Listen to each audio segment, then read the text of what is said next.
a few people are obviously saying that they're worried about the quality. Is Brett up to this? Is Vince up to this? But I think this is one of them occasions where the fans will really side with the people involved, and they'll really get behind them, and it'll be a great moment. The exchanges are probably going to be weak, but it won't matter at the end of the day because Brett gets the payoff he wanted the character to have, and as he said on, I think it was Wrestling with Shadows at the end, when he says, they killed that character, and he's getting the last chapter that he always wanted. Yeah, absolutely. And I'll tell you what about the build-up of the storyline. The swerve with the leg thing, I'm glad the way they finished it once they started it the best way they could. But for my money, they've done so much screwing around since January 4th. They've had so many angles and so many promos that at this point, the match doesn't mean nearly as much to me as it did 2.5 months ago when Brett. Yeah, they kind of burnt it out. Yeah, I see what you're saying. They've really watered it down a lot. And I'll tell you what as well about that leg thing is that when Brett came back to WWE and Vince kicked him in the nuts, which is a terrible angle, that was just really underplaying the whole thing. But when Vince disrespected him, at that point, what did Brett want? I mean, he said it on television. He said, I wanted to shake his hand, but now I want to kick the crap out of him, right? So on TV this week, this is the thing I hated, is on TV this week, they did that thing where they set up the cast, which is beautiful, the way Vince turned around and the shot and everything, and Brett is sitting there and just with that smug look and the cast is on the table. The problem is that the story of this match is that what Brett wants now, since he couldn't get closure by shaking his hand, he wants to get closure by decking him in the face. He already did it. He did it on that Raw. He beat him up with the cast, and Brett could have murdered him there. There's no security. Brett beat him up, and he could have kept beating him up until he got closure 6 days before WrestleMania. And to me, that really hurt. To me, what they should have done after, even if you forget about how much they've watered it down after all this time, on Raw, first of all, Steve Austin shouldn't have been there because he was standing on Brett's side of the table. It looked like 2-on-1 against the heel, which is a really bad visual. Vince should have had a ton of security around him. He should have demanded that Brett stand back from the table when he goes to sign the contract. They should have kept that distance, kept that, so they weren't close to touching. And then they could still do the same thing where, if Austin's there, that's fine, doesn't matter. Austin, somebody at the top of the ramp, gets Vince's attention, and when Vince turns around again, the cast is on the table, but they can't fight because Vince has security all over him, and Vince gets this look, and he looks scared to death, and Vince runs out of the ring and starts running up the ramp flanked by security. I don't think Brett should have laid a finger on him because, to me, that's what the payoff is at WrestleMania. Yeah, I think you've hit the nail on the head on what was wrong with the end of the angle. Yeah, absolutely. Brett just stood up and then the security jumped in. Yeah. But I don't know how this company thinks, and I've spoken to people like yourself, who've worked for them, and they don't know how they think either. Yeah. But I guess it'll look good in the music video. I guess so. It's just so, they never think about what is it that we're selling and how do we prevent that from happening and make them pay for it at the pay-per-view, Yeah. That should always I guess you're right, though. They did kind of do the blow-off last week. But, the attraction is as well. Let's not forget, people still want to see Brett wrestle. Yeah. We haven't really seen that. I know what you're saying, and I agree that he got his hands on Vince too early, but they still want to see it at WrestleMania, do you know what I mean? Yeah, it still has something, but it's lost so much. If there was a feeling where Brett has wanted to get his hands on Vince for the last 2.5 months, but he couldn't, and he was prevented, and Mania is the only chance he has, and he had to trick Vince into it somehow, that would have been so much more effective, because they've already gotten into a brawl at least twice that I can remember. So it's kind of like, what are we paying for? Because the match isn't going to be good, and we know that, If we're paying for the quality of the match, then geez, But, it's still worth something. It's just it could have been so much better.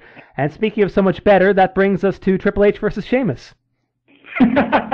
Well, the title would have added something to this match, but I guess for whatever reason, they've took it off Sheamus, and now they're just running with a straight match, which Well, I don't think it would have drawn either way, to be honest with you. I don't think. Yeah, I can't see anybody really caring about this match.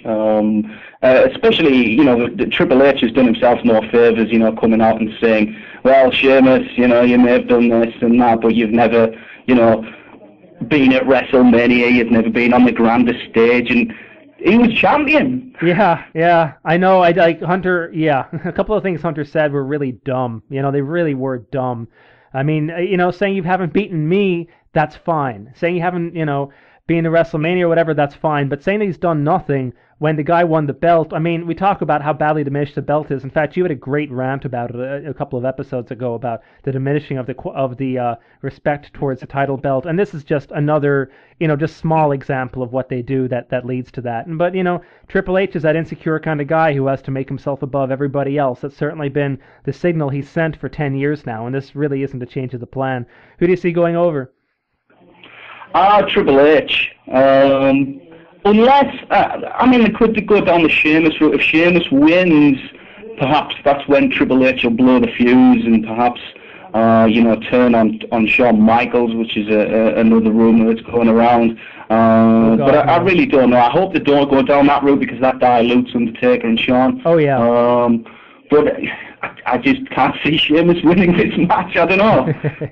We got Edge versus Chris Jericho, and to me, this is one of those matches that has really been hurt by overexposure. They've done a million promos on each other standing in the ring. They've done a million angles, and to me, I mean, everybody says it's a year in the making because it was a year ago that they first telegraphed it, but they didn't have a strong angle a year ago. Edge got hurt by accident doing a leapfrog. It wasn't Jericho's fault.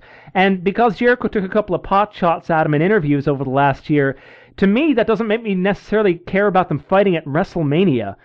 So to me, they haven't done anything really decisive with this feud, and it's kind of flat to me. Who do you think is going to win?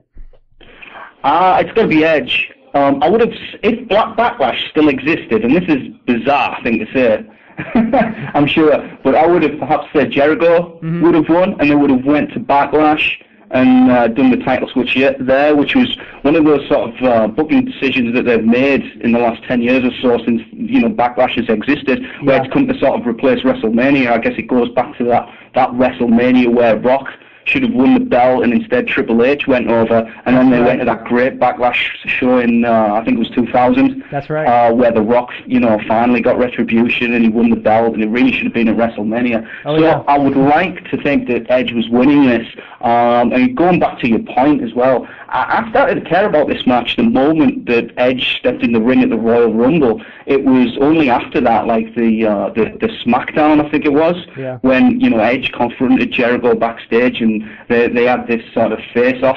But it was so calm, it was so well scripted and everything, and it's like, well, look at the way they're talking to each other. There's not much heat here. There's not much chemistry. Yeah. I mean, if you have seen guys they resolved that, I think, a few weeks ago, and now it's kind of gone back to, well, these two people are just too calm around each other. This is just like a heated argument between friends. Yeah. It's not really a WrestleMania main event, and I guess this is another reason why there's no way that this match can close the show. I'm absolutely in agreement. And it's kind of like, if you had UFC fighters, like you had Mir and Lesnar on television every single week in the ring, standing side by side with each other, it doesn't matter if they're cutting promos on each other, it would really kill a lot of the allure and the luster, and WWE does that all the time, which is a real shame. We have John Cena versus Batista also for a world title of some description.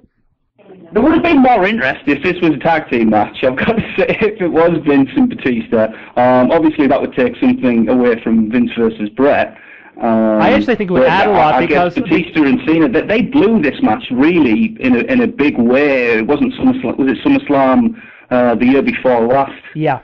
It was. Yeah, and they really should have held off there. I think that match only had like 2 weeks build or something. Yeah. Not that it matters now, but Batista's been great as a heel, in my opinion, where he didn't say a word and he was just doing what Vince wanted.